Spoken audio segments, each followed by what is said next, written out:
Hi,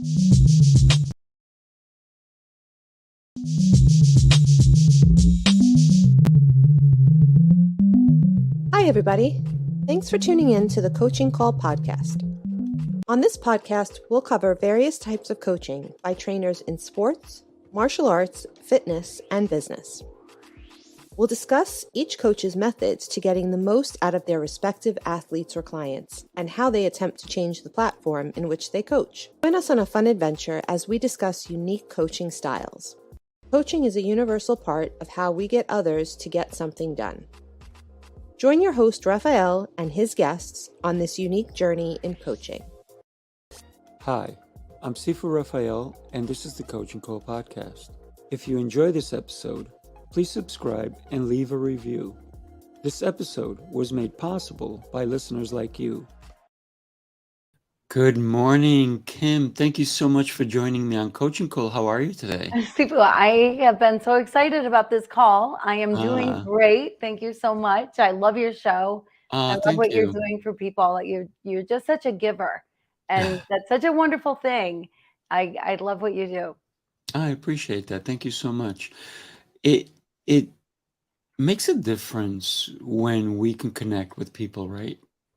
Yes, absolutely. Isn't life all about people? I mean, sometimes I think we get mixed up in our minds and we think life is all about our business or all about whatever it is that we're doing. And really, life is all about people. Yeah. So you have had quite a life. I have. And we definitely want to talk about what's going on, but also what you're doing for people, which I'm loving. You are helping people in so many different ways. But and I know you've heard my show, but I love the background. I love what's going on and how you even got here. So I'd love to talk about little Kim, right? Little Kim who ran around and did whatever it is when you were 5, 6, all the way up to 10, 12. And then even at that age, if you can recall some of the experiences that you had that maybe when you reflect back, help shape who you are today. Yeah, well, I think so many. I believe that every day you've lived up until today shapes you, forms you to make you the person you are today. I also believe that we have to give each other mercy and grace and realize that I'm not the same Kim that I was before. Like 6-year-old Kim or 12-year-old Kim is like, I don't know, 24 Kims ago or something like that, probably. But I had a great childhood. I grew up in a neighborhood with lots of kids my age. And so I had friends, played outside all the time, played a lot of kickball and basketball, whatever, just fun stuff. I played sports and loved playing sports. And I had a great childhood. I had a lot of fun. One thing that I think was a big shaper of where I am today is my dad was always an entrepreneur and my mom was right there by his side. They were in it together. And one of the businesses my dad had was a plastic bag manufacturing company. And he had a machine in our basement. So he had this big plant, but he put a machine in our basement. And if we wanted money to go to the movies or whatever we want to do, something with friends, we needed to go make bags so that we could earn money to be able to go. And I think there's wisdom in that I learned from a young age that, hard work pays off and work is necessary. Wow. That is so definitely a great lesson for your dad to teach you. And was it just you? You had siblings? How many? I have 2 older brothers and we're almost exactly 12 months apart each. Oh, wow. So my insane mother, in fact, when I was in high school, that I took the home and family living class, the sex education class, and they were talking about family planning. And the teacher recommended that we go home and ask our parents if we were planned. And so I have one brother who was born July 13th a brother who was born the very next July 26th, and then I was born the very next September 3rd. So Wow. we are bang, bang, bang, right? And so I went home and I said, so Mom, was I planned? And she said, are you kidding me? Who would have this many kids this close together? Absolutely not. You weren't planned. And then I thought I was pregnant again. So I made your dad go to the doctor. And I was thinking, oh my gosh, I wasn't planned. I was like devastated at first and then realized, yeah, people probably wouldn't plan it that way. Yeah, To yeah. live together. But maybe you were planned. Maybe it was God's plan, Right. right? Yeah. If we think of it that way. One of the things that for my children, I planned it. My ex-wife, I'm divorced. She did not plan it. So I didn't marry her until she said, I'm ready for kids. Because I wanted kids, and if she didn't want kids at that point in my life, I needed somebody who did. Mm. I'm number 10 of 12. Oh, you are? Wow. Yes. Wow. Big So, family. yeah, Yeah. I needed, to also have a family. If it was up to me, I would have had 12. Yeah. But it wasn't up to me, right? It takes 2 to tango, if you will. Yes. So, I planned everything. I mean, I planned our honeymoon according to her menstrual cycle.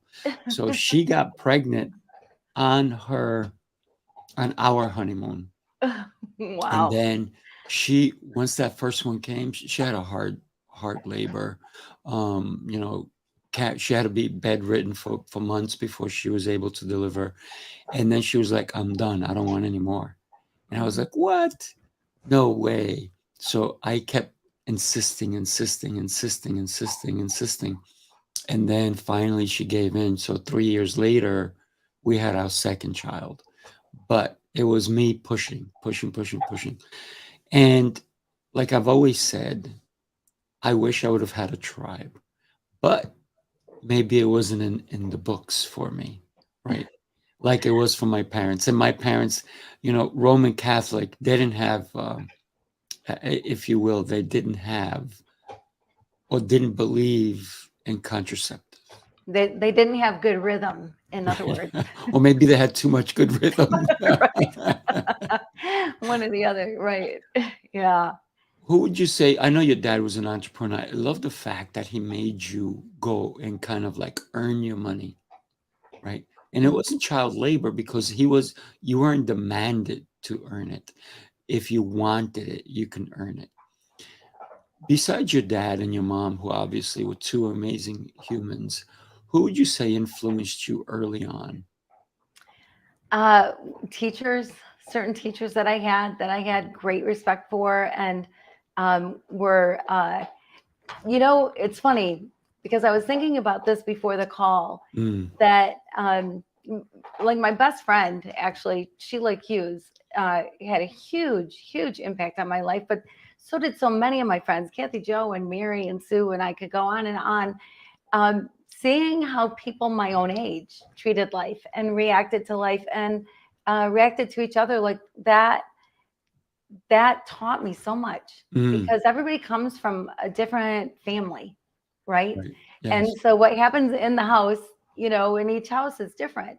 And so to see how my friends treated things and how things were for them had a big impact on me. Like that really shaped me.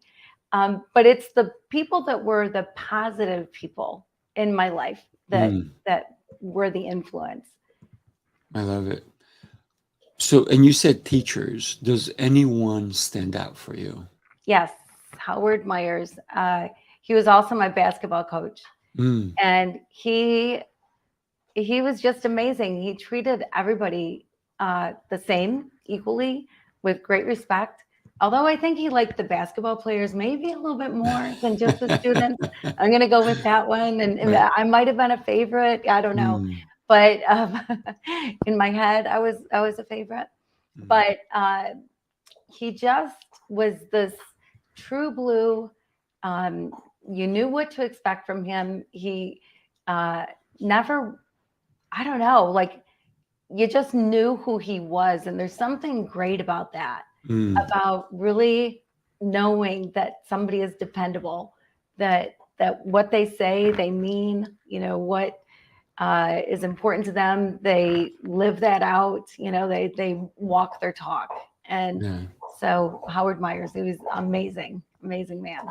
Well, then we got to give out a shout out, whether he's still around or not, but maybe, his legacy will live on because he made an impact, probably not just on you, but on many other people. And those are the people that we have to recall, because if they touched more than one life in a positive way, because there's a lot of people who've touched our lives in a negative way, and we kind of want to forget them a little bit, but they also made us who we are. Mhm. For a lot of people who've hurt me along the way, I thank them. I thank them. They taught me so much on how to not treat people, how to be a better person, because do I want to be like them, or do I want to be better than them? So there's lessons in that, right? But There it are, depends on how you see it. right, right. Yeah, I love that. I think, I've gone on this big love journey, right? And so, Mm, what I have found is that when people really love the right way, when people mm, really love, those are the people that you're drawn to. mhm, Those are the people you want to hang out with, right? right. When there's this authenticity, this just sincerity, this true love, those are the people that you want to be with, that you want to Mm, spend your time with. right, right. So talk to me about when you were in your 20s. What did you do? What kind of adventures did you have? And once again, I want to know who impacted your life as well. Well, I was going to be the first woman president of the United States, just so you know. Yes, and Yes. so I had my life laid out before me, and Mm, I wasn't sure that a husband and kids would fit into the equation. But I did know that if I ever were to get married, he had to have two things. He had to be over 6 foot tall because my mm.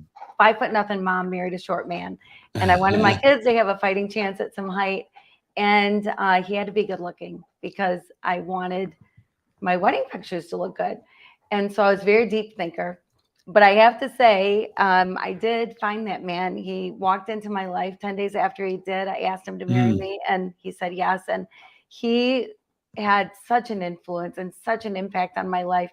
He was just talking about True Blue. He was just steady Eddie, great guy. Everybody loved him. He We did everything together. We worked together. We coached together. We of course had kids together. mm. And Beautiful. he was a man who had great faith, and then lived out his faith, and like chased God, always wanted more, always wanted to know more, wanted to be closer to God his whole life. And that just him demonstrating that to me was huge. Wow. And so at what point, and then how did you meet this incredible person? I love the fact that you had prerequisites, if you will. He had to be over 6 foot tall. He had to have this. A lot of people don't do that. And what they wind up getting is someone that they either settle for or that they don't really relate with. Maybe it's chemistry, maybe they fall not in love, but they fall in lust, as I call it. And then later on, they get married, they unite, and then it's turmoil. It's fights, it's this, it's that. But you had a prerequisite, and I love that, because when we know what we want and we put it out into the universe, we ask God for that person to show up in our lives. And as long as we hold out, we get that, don't we? Yeah, we do. We do. I got to say, I think my list would be a little different now than it was Sure.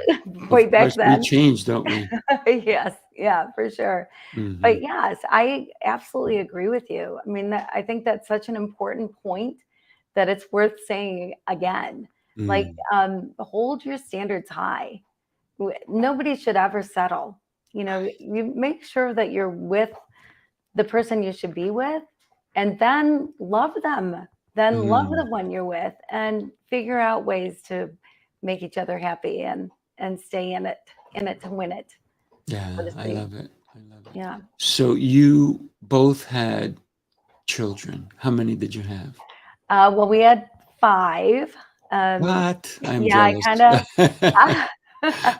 yeah, I kind of followed in my mother's footsteps. My Mm, oldest biological child was 4.5 years old when my fourth one was born. So it mm, was a little nuts. My 20s were crazy because my kids were little and running around, and it was just crazy. And then I have a son from the Dominican Republic who is older when he came into our lives. mm. Nice, nice. So we're going to talk about something that totally changed you, right? You were diagnosed with cancer. Was it 4 months before or 4 months after your husband was diagnosed? Before I was diagnosed first. Mm, Yeah, I was diagnosed with breast cancer, and got a phone call on a Friday afternoon. It wasn't. I always thought that it was like in the movies when they are going to deliver bad news, that you're mm. sitting in their office across from them Right, and right, right. huddled with your spouse, whatever. But no, I just got this phone call on a Friday afternoon that it shook my world. Mm, Changed everything for me. And nobody ever wants to hear that word. Nobody ever wants to hear that they have cancer. And right. I was shocked. I didn't expect it. Even though I had a biopsy, you think that I'd be mentally prepared a little bit just in case Right. it came back Mm-mm. and said that I had cancer, but I was in total denial. I just thought, there's no way, Mm, I don't have it. And yeah, so, yeah, so it was, for anybody who hears that word, that gets any kind of cancer diagnosis, it's tough. it It's, is. It yeah. is. Wow. Incredible. And now, excuse me. Bless you. Wow. Thank you. I, I have had people in my life who have cancer. I have one of my clients right now who is going through it, and he's been fighting for 5 years, but they just recently gave him weeks, Mm, which is, pretty devastating. But he's made peace with himself, and it changed who he is because he realized that he when he started reflecting back, and I had a conversation with him last week, he said, I didn't like the guy I used to be. mm, I now like the guy I am. Because he grew and he saw how many people he hurt along the way, or the kind of selfishness that he was putting out into the world. And now he sees that it's changed him.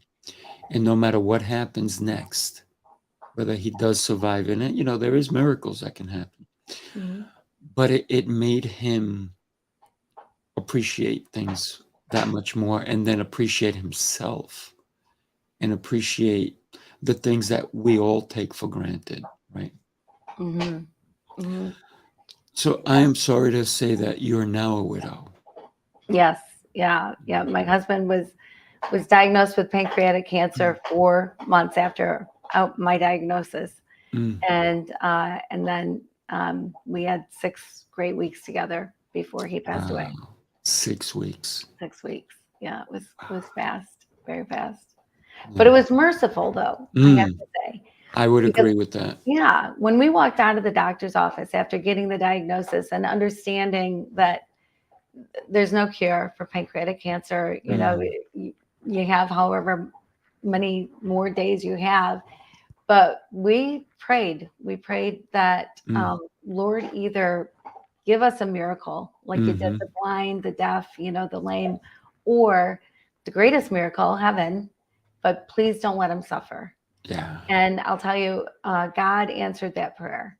Mm, We really did have a great 6 weeks together, and it wasn't until the very last hour that he was was in pain, really suffering. mm. That's a beautiful way of looking at it, right? Because I've seen people suffer badly, and that should not be, right? Yeah, I agree. I And, agree. Yeah. and one of the things that you said is that you were in denial. Mhm. When did you accept the news? Really accept the news? Well, when I when I stopped the shock, when the shock of the phone call kind Mm, of wore off, I accepted the news. I went to the bookstore the next morning and found everything to be very depressing or all medical. And mm, so I started writing actually, and uh, I was sending out my writings. It was very therapeutic, and I was sending them out via email. mm-hmm, And before I knew it, 5,000 people were reading what I was writing. And so that actually became my first book because I was writing during the time that my husband was diagnosed because I was still going through my stuff. So I wrote for a little over a year. And Cry Until You Laugh is the name of that book because it's really what you got to do, right? Like, I think sometimes in grief, people can get stuck in grief. mm, People can get stuck there because it becomes a sort of a life pattern. But also, I think that sometimes people feel like if they laugh again, if they enjoy life again, that they're somehow dishonoring mm-mm. the person that is left. And I really believe the opposite is true. Yeah, I believe the way I can give the most honor to my husband is to live fully and to enjoy life. And so, anybody out there that is in that grief, you have permission to live again. You mm, you have permission to smile again, to laugh again, to enjoy life again, and and honor your person that way. Hold on to the memories, and certainly mm, there's days you're still going to cry, and there's moments that are going to be harder than others, and certain times a year, Christmas and birthdays, and mm. things that come up. Right. But you got to be able to laugh again. You need to live. Yeah, Don't let the grief keep you down. yeah, yeah. Because if let's say they're looking down, right? They don't want to see you miserable, right? They want to see you happy. Because if they truly loved you, and I'm sure your husband did, he would want you to be happy. He'd want to see a smile on your face. And you have a beautiful smile, by the way. Oh, So, thank you. That's sweet. yeah, well, it's the truth. I'm not going to say it if it wasn't. But the whole thing, when we think about life, however long or however short it is, because in reality, life is very short. My brother passed when he was 42. Wow. He Wow. was given 2 weeks, and it was from a weird blood disease that he got because he didn't take care of a cut that he had, and it got his whole blood system got infected. But this man had the opportunity to say goodbye to all of us, and we had the opportunity to say goodbye to him. And we normally don't get that in life with other people. I consider myself lucky that I was able to say goodbye to my brother. And every day I see my brother, right? I see him because when I come out of my bathroom on my corridor, there's his picture with his wife and his child.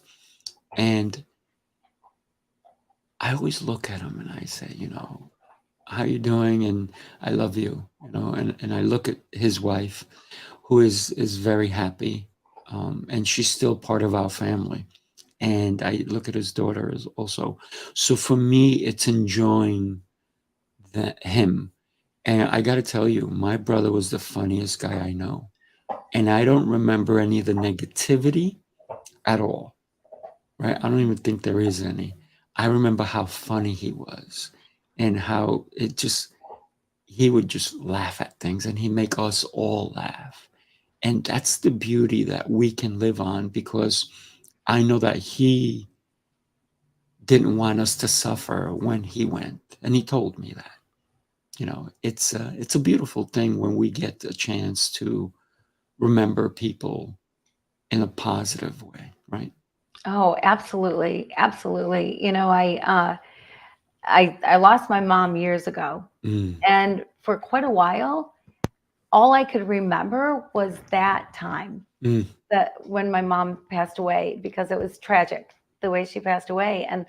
And all I could remember was like that time. Like, I tried so hard to think about things with my mom, because I had lots of great memories with my mom. mm, And I tried so hard to think about them, but I couldn't. It's like my mind just was stuck in that moment.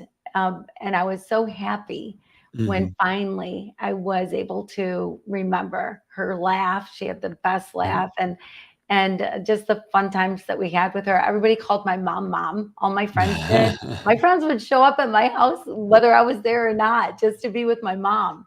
And so she was lovable in so many ways. And um, so it was wonderful when I got those memories back. So how awesome for you to Mm, have those great memories of your brother. That's mm. really special. That's wonderful. Yeah, yeah. So you've written not one but two books, right? Right. Tell us again the title of your first book. Cry until you laugh. Mm, yeah, yeah. Because you're gonna use your heart, I believe, to do both, right? Hmm. Yeah, Right. yeah. Right. So your inspiration for that book was your cancer? Right. Yeah. Yep. I started writing. So it's I just thought, gosh, what am I going to go through? What does Mm, it feel like? What is it really like? Are there decisions I need to make? Are there choices? And I found out, yeah, there are things you need to know mm, that I didn't know anyone who had been through it. So I didn't know. I was 47 years old, mm, and I just thought maybe someday somebody will want to know this stuff. And I wasn't thinking about it being a book as I was mm, writing. And then actually, my friend Sheila's sister, Laura, she really pushed me to make it a book and helped me to make it a book. And so I have her to thank for that. But nice. yeah, but I it's helping people, so that's a good thing. Yeah, yeah. So that's what I meant by you're helping people, not only, somebody who is diagnosed. And I got to be honest with you. That was a terrible way for you to find out. It was. They had no, I'm going to say it, they had no class, no compassion, no empathy for a phone call. Mhm. Wow.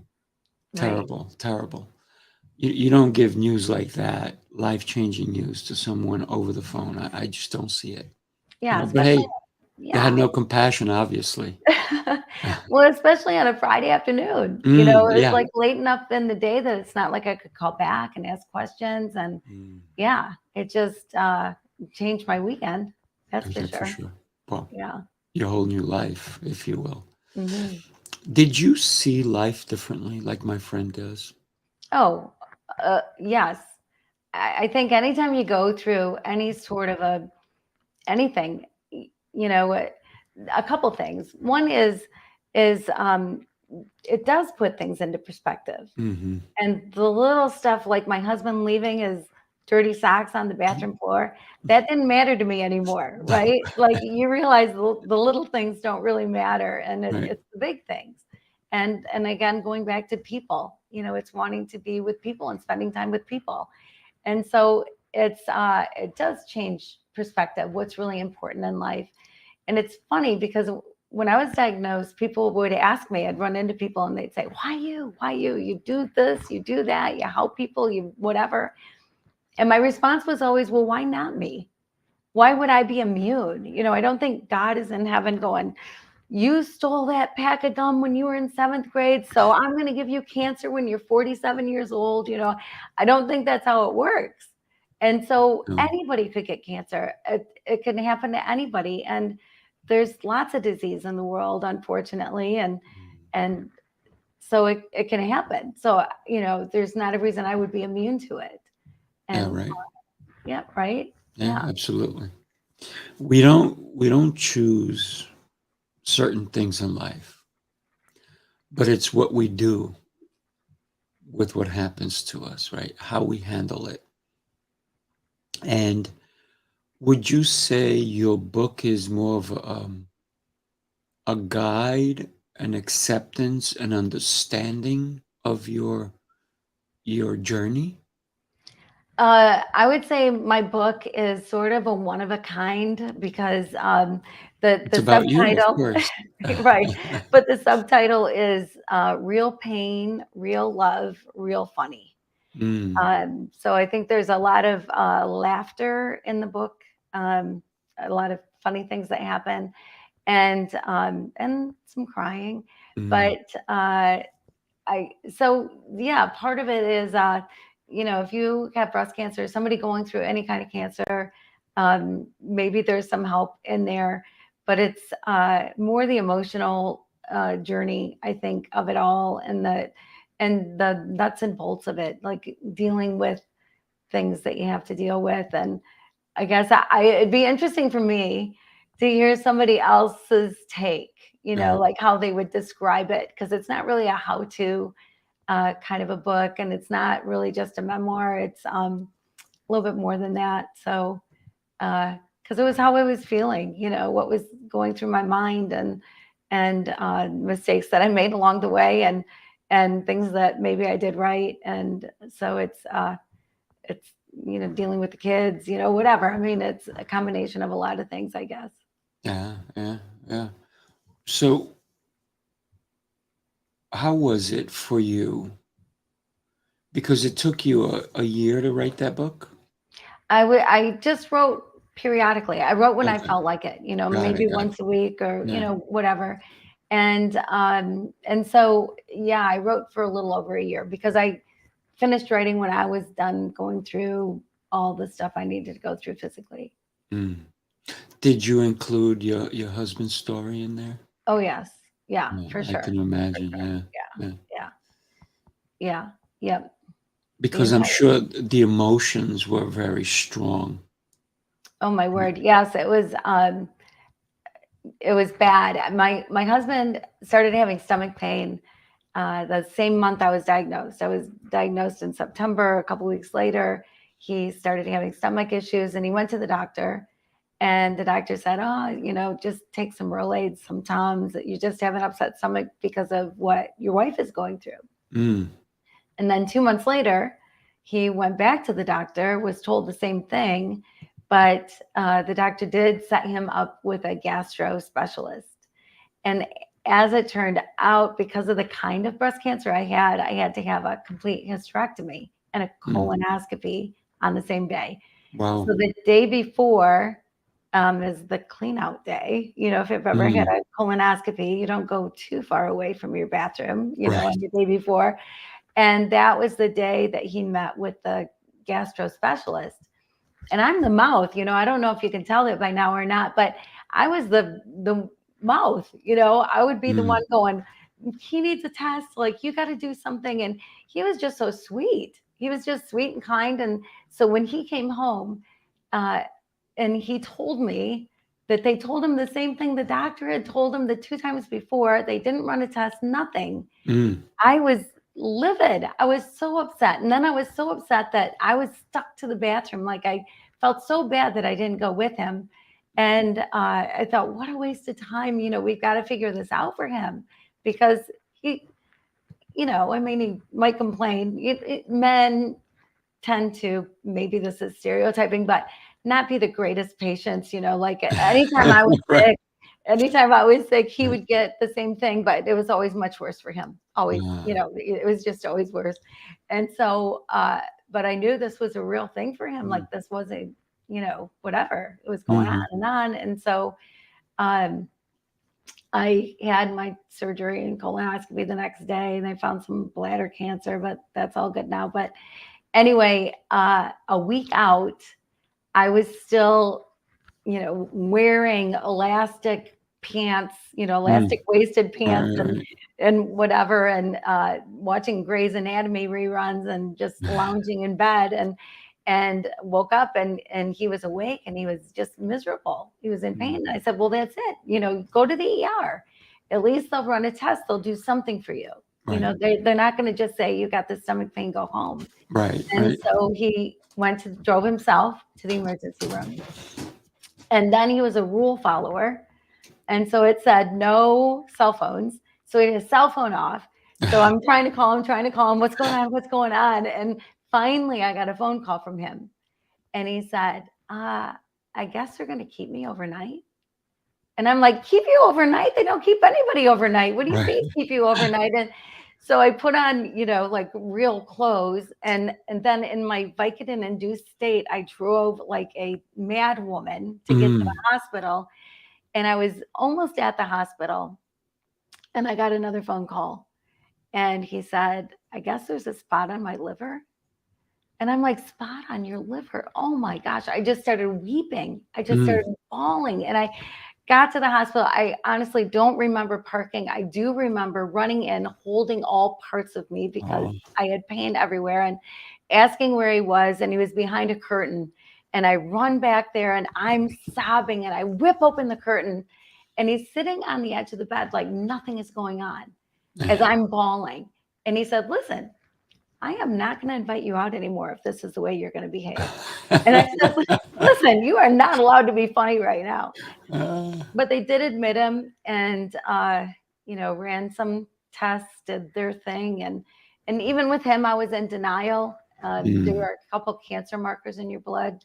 And his were out of control. His numbers, the doctor came in and said his numbers, he'd never seen numbers anywhere near that high. And so I said, well, then your lab made a mistake. Do it again. There must have been a mistake if you've never seen anything like this. And he's like, no, they didn't make a mistake. I said, well, really? Your lab never makes a mistake? I mean, I was, obnoxious about it and trying to not deny that anything was happening. But it took a few days, and then we got the diagnosis. Laughing, crying, being inspired, right? Even though, and the greatest gift that I guess you got is that you didn't see your husband truly suffer. Was it because he was hiding it, or was it because he really didn't suffer? It was all internal, right? He wasn't in pain like so many people that I've known have been. Well, we had the best hospice. We had Faith Hospice is the name of the company, and they were incredible, absolutely incredible. And pancreatic cancer is painful. It's supposed to be one of the most painful, if not the most painful cancer. And so he had morphine like from the beginning, and he was able to regulate the morphine, give himself boosts of morphine if he needed to, but he had it subdermal. So it was a constant flow, so that kept his pain at bay and did a great job of it for 6 weeks as we were watching Cash Cab and playing gin rummy and, whatever we were doing during that 6 weeks, just enjoying being together. And, and there were times during that time that I would just start crying, thinking about it. And he would just hold me and say, don't cry for me. Don't cry for me. You're the one that has to stay here. I get to go to heaven and you're going to be here. Don't cry for me. And he was just such a strong man, and he was just such a wonderful guy. And so, 6 weeks in, things were okay. I mean, as far as pain, pain wasn't an issue. He would have told me, I'm quite sure. And pain just wasn't an issue, but he woke up on a Sunday morning and in pain. And I called the hospice nurse right away. She came right over to help with his pain. And she was on the phone in our bedroom. He was sitting on the edge of the bed, and I was holding him from behind because I didn't want him to fall off the bed. And I said to the nurse, do I call my kids? What's going on? She's like, oh, no. You've got weeks, if not months. You've got a long time. Don't worry about it. And then she's ordering a hospital bed and a commode or whatever she's ordering. And because we had no equipment, we were just home, sleeping in the same Right. bed and whatever. And um, so she's ordering the equipment, and I asked her again because something just didn't feel right. He was just miserable, and she's like, "No, no, you have time, you have time." And I could just feel his pain, like I could just Mm. feel his absolute misery, and I just whispered in his ear, and I just said, "Baby, just go." And Mm. he never took another breath after that. Oh That my was it. gosh. Well, well, you had a feeling, you had that intuition, right? Yeah. Incredible. Yeah, Incredible. and it was so God's mercy for sure. I mean, Mm. you've seen people in pain, you've seen Oh people yeah. linger, right? Linger for a long time, and you're like, Lord, just take them. Why linger? And so I'm so happy for him that he didn't have to go through that. Mm. That's not my kid's last experience with him. Right. Just in a hospital bed, Mm. whatever. And uh, so for him, it was great. It sucked for me to Of lose course him. it did. Yes, Yeah. but for him, it was definitely God's mercy. Yeah, that's beautiful. That, he was able to have you at his side, if you will, right? So then you wrote this book. Hmm. Your friend encouraged you, right, to, your journal, if you will, put it into book format because it can help other people. And thank you for doing that, by the way. But you didn't stop there. You've written your latest book, Love Is. Why write that book? Well, losing my husband Mm. at 47 years old, when I planned on being in my 90s, sitting on rockers on a front porch, sipping Right. lemonade and smiling at each other, whatever people do in their 90s, sitting on the front porch.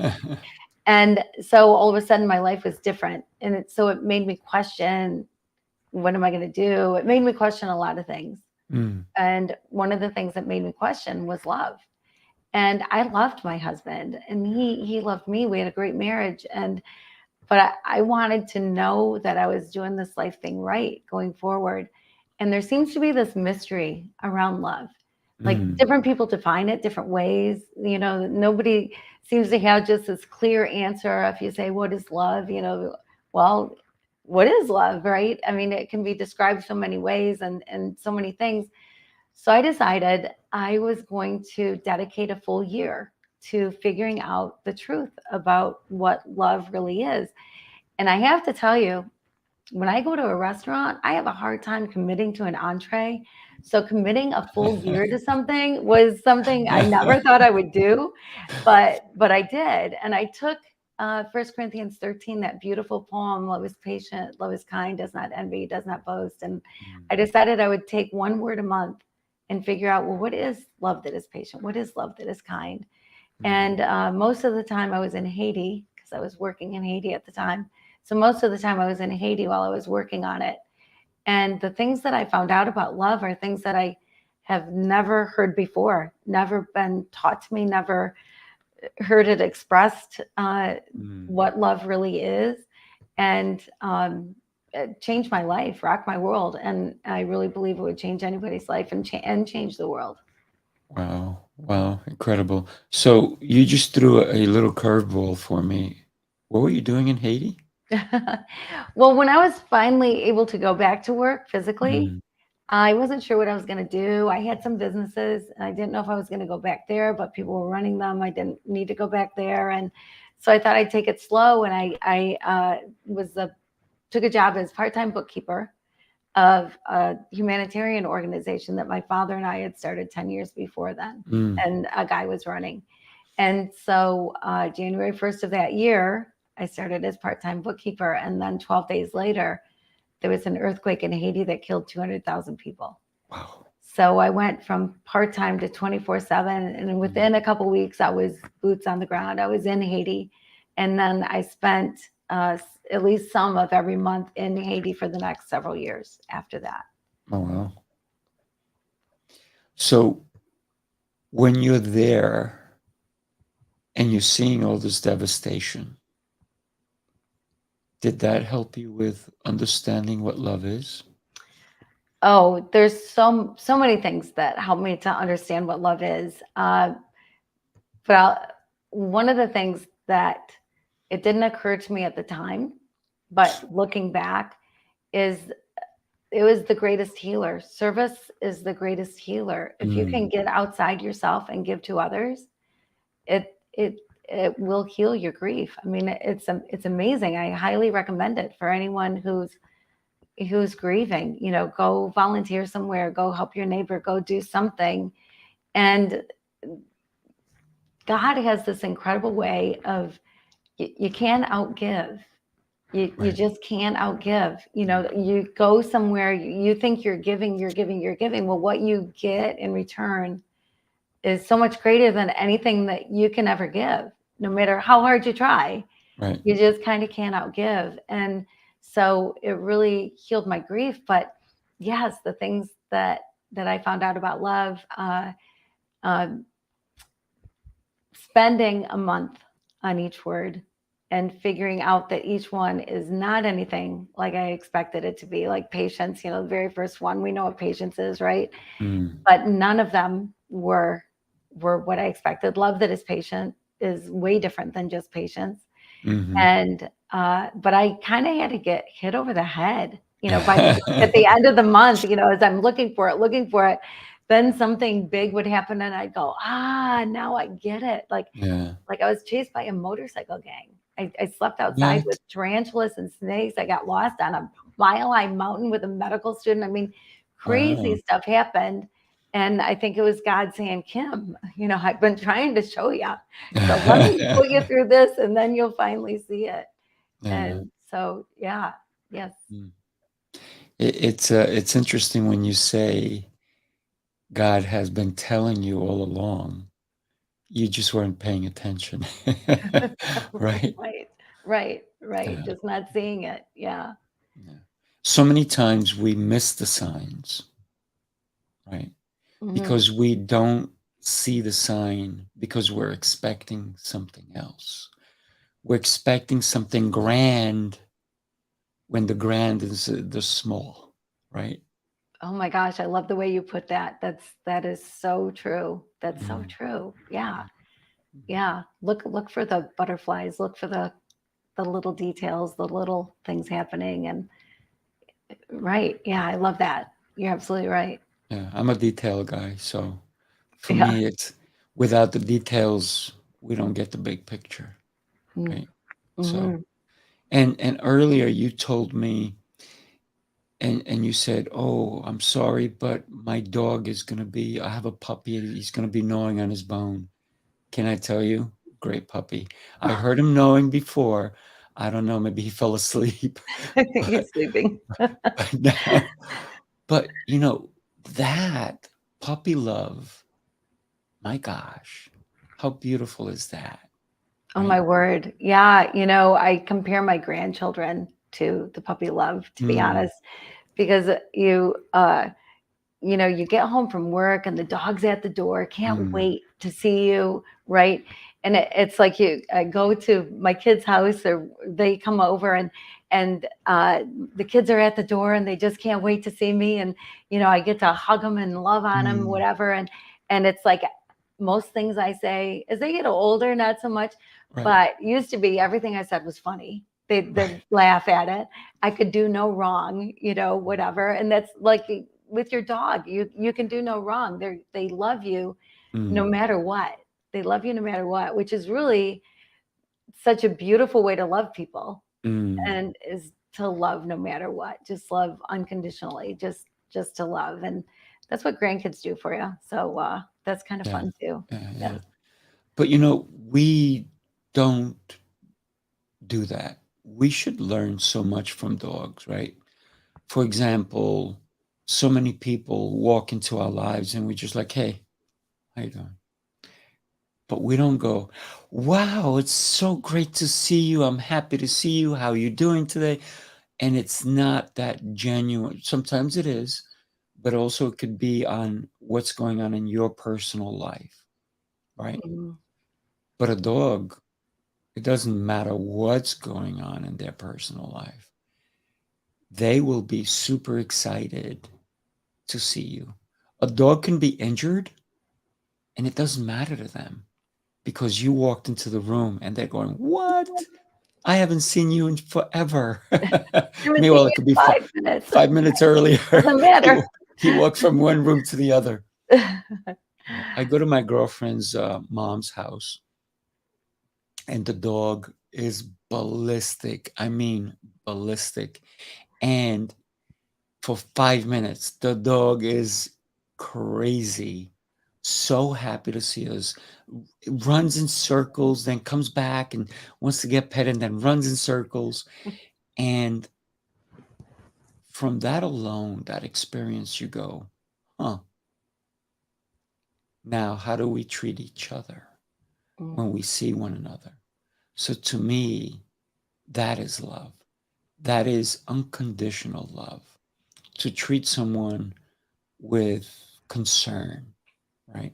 hmm hmm Yeah, yeah. The very first month I was working on this thing, and love is patient. It's kind of what you're talking about. I thought, well, I know what patience is. You know what patience is. You're Mm, not mad because your 5-year-old can't find their shoes and you got to get out the door and get to school, or whatever. And you're showing patience. But love that is patient is so different than that. mm, Love that is patient. First of all, I believe you're supposed to love everybody. Just love everybody. That's the way to live. It's what God wants us to do. Just love everybody. right. And you don't have to like people, by the way. There's a difference between like and love. I mean, you don't have to hang out with everybody. You don't have to have Mm, everybody over for dinner. right. Not everybody's going to be a personality that gels with yours. But love that is patient would say, whoever you're with. Mm, So whether it's your child, your spouse, your friend, your neighbor, a person at the grocery store, whoever, that to show love that is patient, you recognize that this is the most important moment of your life. What's in the past is in the past, and what's in the future is yet to come. This is the moment that's going to come and go with or without you, by the way. mm, So to be showing love that is patient, you are fully there. You're 100% there. You're fully engaged, fully, all of you, completely. That's love.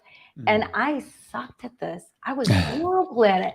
I would be so distracted, thinking about a meeting I had later and who needed to get picked up from soccer practice and what I needed to get from the grocery store or whatever it was. And I had to practice and practice and practice this.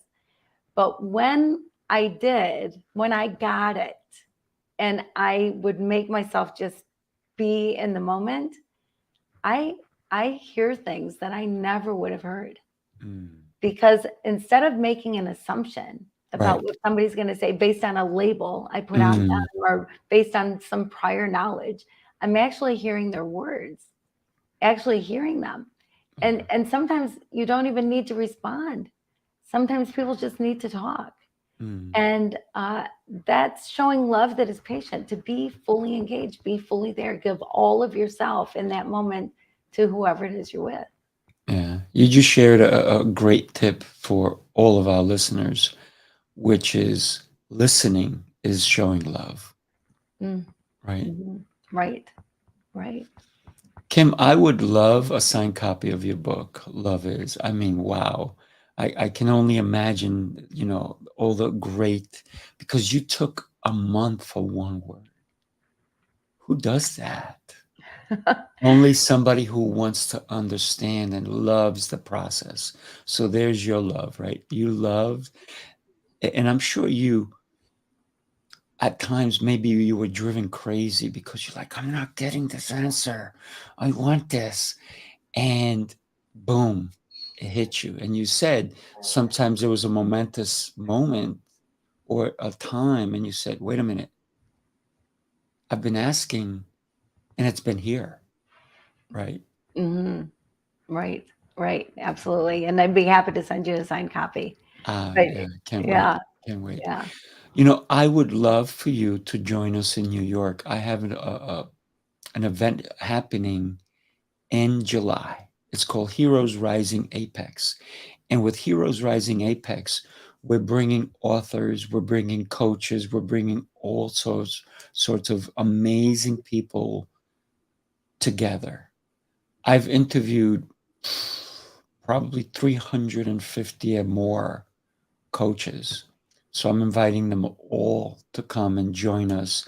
And I have speakers and I have all these different people coming. And it's going to be an amazing event where we all come and hug it out. you know, because I'm a hugger. What can I say? So I would love for you to join us. If you're free, July 13th through the 16th, mark it on your calendar and tell me where you are in the world, by the way. I'm in Michigan, and you were in Mm, Michigan not long ago, right? that's right. That's Yeah, right. I yeah. was there for a meeting and it was, I drove in, got to my hotel, had my meeting, drove back. 14 and a half hours each way. Oh my word. I, I, I was going to take a plane in, but it would have been crazier with my schedule. So I said, you know what? I'm just going to drive. But when I drive, what am I going to do? I'm going to do the same thing I do every day I drive. I'm going to put on my university. So I call it my university on wheels. I have audiobooks, um, podcasts, all these different things that I listen to empower me because I love music, love music. I love to dance, I love to party. But when I'm driving, I want to think, I want to be inspired. So I did that for 14 and a half hours on the way there, 14 and a half hours on the way back. And it was just, I got to get so much information. And sometimes when I'm driving, I'm like, man, I wish I had a notebook I can be writing at the same time. So I actually have something in my car that I can press a button, I can record. So I'll pause my audio and then I'll click on that and record what I want to say. Or like if usually when I read a book, like when I'm going to read your book, I'm going to have a notebook next to it because I'm going to take notes, right? Because for me, every time I read something, there's a message that I'm looking for. And the message is to inspire me. I'm inspired by every word that I read. So, and then I go, how do I see that? How do I interpret that? So, not only do I actively listen, I actively read. Mm. So, Yeah, yeah. I do the same thing. Have a highlighter in hand, yeah, yeah, and yeah, to go through a book. yeah, yeah. Mhm. So, what would you say is a word of advice for someone who wants to inspire others? Do it. Mm, Do it. Life is short, and sometimes it's easy to have a dream, to want to do something, to strive to do something, aspire to do something, and you think, well, next year, mm, well, when the kids are older, well, mm, there can be all these excuses, but start today, start mhm. today and figure it out. That there are things that people can do at any given time that will inspire somebody. I mean, just be you and be that inspiration. But don't get caught up in the putting things off. Figure out how to make things happen today. Yeah. And you said it, life is short. And we don't know, right, when we're really gonna go. Like that nurse said, you have time to for about your husband. And he really didn't. And you said, it's okay, sweetie. It's okay. Go be with God because it was his time. And we don't know when our time is, do we? Right, right. Yeah. We don't. I really want to thank you. I had an amazing time getting to know you. You are a beautiful, beautiful soul. Thank you for being on the show. I really, really appreciate you. Let's stay connected. I would love to, bring you on other shows. I have now 5 shows. I know it's crazy. I'm sure I've already been pitched like 4 more shows. So who knows? Maybe I will do them. But when we know that we can help just one person, it makes a difference, right? And I know that Mhm. you being on here, you've helped all of my audience. So thank you for being here today. Well, the honor is mine. Thank you so much for having me, and I appreciate you so much. And your contribution to the world is huge. Thank So you. thank you for what you do. I appreciate that. All right. Let's talk soon. Great. All right. Bye, everybody. Bye, Kim. Bye bye.